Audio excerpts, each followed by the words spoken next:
मुफ्ती साहब, मैं पूछना चाहती थी कि अल्लाह ताला से दिल की बात करते हुए इंसान अक्सर शिकवे शिकायतें भी कर देता है।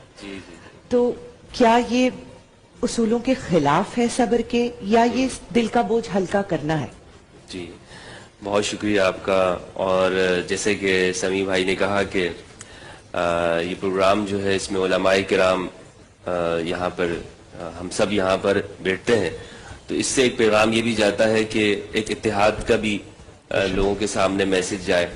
और जिस तरह माशाल्लाह से आप लोग सवाल करते हैं, इसमें अगर हम जवाब देते हैं तो आपका भी एक बहुत बड़ा हिस्सा शामिल है। और इस वक्त यानी तहदीस नेमत के तौर पर मैं बयान करना चाहूँगा कि अल्लाह सुब्हान व तआला का शुक्रिया अदा करते हुए कि सोशल मीडिया के ऊपर जिस तरह से आप लोगों के इस प्रोग्राम की पजीराई मिल रही है, अल्हम्दुलिल्लाह लोगों के अकायद दुरुस्त हो रहे हैं, सोच और फिक्र दुरुस्त हो रही है। और क्योंकि आम तौर पर रमज़ान में यही समझा जाता है कि मुख्तलिफ मसालिक के उलमा को बिठाकर ज़्यादा कुछ तीखे सवालात ऐसे किए जाएं कि जिससे व्यूअरशिप गेन की जाए, रेटिंग आए। लेकिन आपको आपकी इखलास और सादगी के साथ ही अल्हम्दुलिल्लाह रेटिंग मिल रही है। बेशक। तो ये माशाल्लाह इस प्रोग्राम की एक इम्तियाजियत, नीयत अच्छी है मुफ्ती साहब, नीयत बेहतरीन अल्हम्दुलिल्लाह। तो कुरान मजीद फुरकान हमीद में अल्लाह सुब्हानहू व तआला ने सब्र करने वालों के बारे में कहा है कि मैं उनके साथ हूं। इन्नल्लाह मअस-साबिरीन, अल्लाह सब्र करने वालों के साथ है। हम दुनिया में अगर मुश्किलात हम पर आती हैं तो हमें हौसला मिलता है कि अगर हमारे ताल्लुकात किसी बड़ी शख्सियत के साथ होते हैं तो हम ये कहते हैं मेरे अल्लामा साहब के साथ ताल्लुकात हैं, मेरे फलां शख्सियत के साथ ताल्लुक है, तो अपना आप एक मजबूत महसूस होता है, अपना बाजू महसूस मजबूत नजर आता है। तो अगर अल्लाह ये कहे कि मैं इसके साथ हूं तो फिर इस शख्स की हिम्मत कितनी बढ़ जाती है। यानी मैं ये कहूं कि अल्लाह मेरे साथ है, लेकिन अल्लाह ये फरमाता है ए ईमान वालो, या अय्युहल्लज़ीना आमनु इस्तईनु बिस्सब्रि वस्सलात इन्नल्लाहा मअस-साबिरीन, नमाज और सब्र के जरिए से मेरी मदद चाहो, मैं सब्र करने वालों के साथ हूं।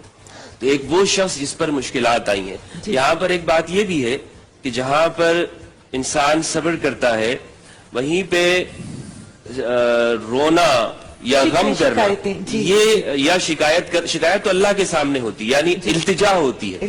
इन्नमा अश्कू बसी व हुज़्न इलल्लाह, कि मेरी इल्तिजा करना, मेरा हुज़्न और गम करना ये अल्लाह के सामने है। शिकायत इस कंप्लेन के माने के अंदर वो हम उर्दू जबान में इस्तेमाल करते हैं, लेकिन अरबी में भी शिकवे का लफ्ज इस्तेमाल होता है, उससे मुराद इल्तिजा है। इल्तिजा है कि अल्लाह की बारगाह में अपनी बात को पेश मेरे साथ ऐसा क्यों हो रहा है या हो रहा है। जी। तो एक उसके ऊपर ये है कि इंसान अगर ये शिकवा करे लोगों के सामने बैठकर कि अल्लाह ने मेरे साथ ऐसा क्यों कर दिया, यार मेरे साथ ही ऐसा क्यों हो रहा है। जी। मेरे पास एक खातून का मैसेज आया और वो कह रही थी कि मुफ्ती साहब, मैं जिंदगी में कभी मुझे खुशी नहीं मिली, और मेरा तजुर्बा ये रहा है कि जब भी मैंने कोई ताल्लुक बनाने की कोशिश की है तो मुझे या धोखा मिला है। आखिर मेरे साथ ऐसा होता क्यों, अल्लाह मेरे साथ ऐसा क्यों करता है। तो वो शिकवे की जो नौबत है, फिर मैंने उनको अल्लाह की नेमतें उन पर गिनवाई तो कहने लगी हाँ ये भी अल्लाह की नेमत है, अल्लाह ने मुझे आंखें सलामत दी हैं, अल्लाह ने मुझे अच्छी जॉब दी है, अल्लाह ने अच्छे बच्चे मुझे अता किए हुए हैं। तो हम अगर उन नेमतों को भी गिनना शुरू करें जो हमारे बदन के ऊपर अल्लाह सुब्हानहू व तआला के हैं, तो फिर लोगों के सामने हम कम से कम शिकवे शिकायतें नहीं करेंगे। जी मुफ्ती इकबाल से मैं चाहूंगा बात को आगे बढ़ाएं कि कुरान और अहादीस की रोशनी में सब्र का मफहूम और अहमियत क्या है। मौला या सल्ले व सल्लिम दाइमन अबदन अला हबीबिका खैरुल खल्क़ि कुल्लिहिम हुवल हबीबुल्लज़ी तुरजा शफ़ाअतुहु लिकुल्लि हौलिन मिनल अहवालि मुक़्तहिम। अल्लाह ताला हमारी इस पूरी टीम को, हमारे बोल चैनल को और उरूज अता फरमाए।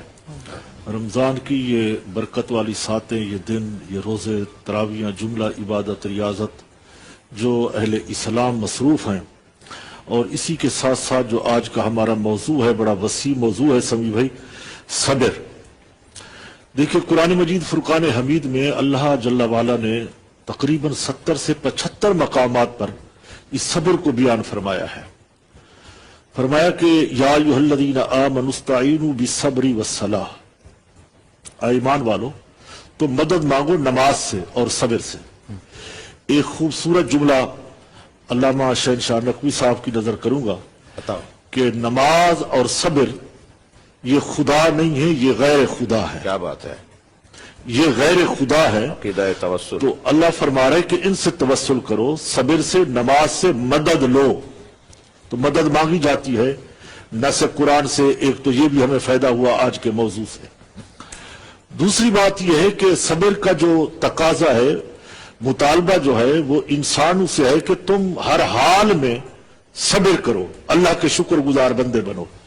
فرشتوں میں صبر نہیں ہے. اس کی ایک وجہ ہے کہ فرشتوں کے اندر عقل ہے اور نفس نہیں ہے، شہوت نہیں ہے. انسان میں یہ دونوں چیزیں ہیں. جب وہ عاقل ہوگا، بالغ ہوگا، شہوت بھی ہوگی اور اس کے اندر عقل تو ہے ہی ہے. اسی لیے فرمایا کہ ہر معاملات کے اندر تم صبر کرو. اس لیے قرآن پاک نے دوسرے ایک مقام میں فرمایا یہ یا ایھا الذین آمنوا اصبروا وصابروا ورابطوا واتقوا اللہ لعلکم تفلحون. یہ مصابرہ سے بنا ہے، یہ صبر کا مادہ ہی ہے اس میں. تو جس سے یہ الفاظ اس کے بڑھتے ہیں تو معنی بھی یقیناً اس کے وہ بڑھ جاتے ہیں.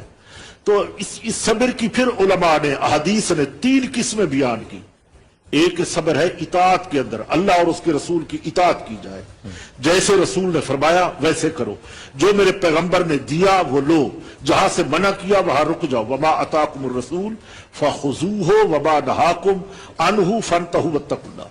دوسرا یہ ہے کہ مصیبت آئے تو وہاں صبر کرو.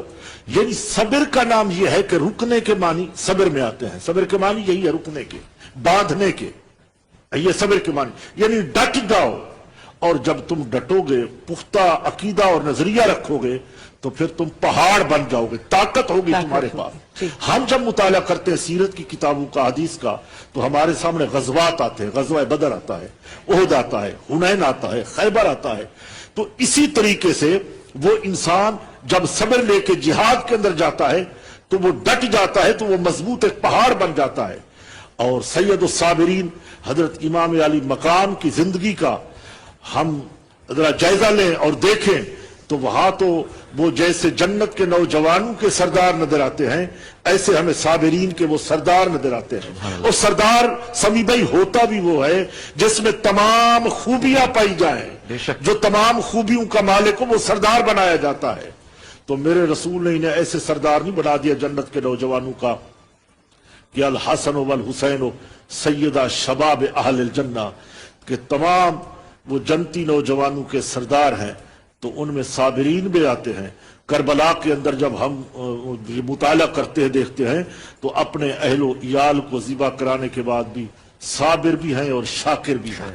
اور یہی حق اور باطل کا جو مارکا تھا، یہی فرق تھا کہ ان کے پاس نمازیں تھیں، اسلحہ تھا، طاقت تھی، فوج تھی. ان کے پاس نمازیں بھی تھیں، صرف اضافہ اسی چیز کا تھا کہ ان کے پاس صبر نہیں تھا. باطل کے پاس، یزیدی فوج کے پاس یہاں صبر ہی صبر تھا، یہاں قرآن ہی قرآن تھا. تو یہ فرق ہوتا ہے. تو ہم صبر کے معنی کو کھولیں تو بہت بڑا وسیع موضوع ہے.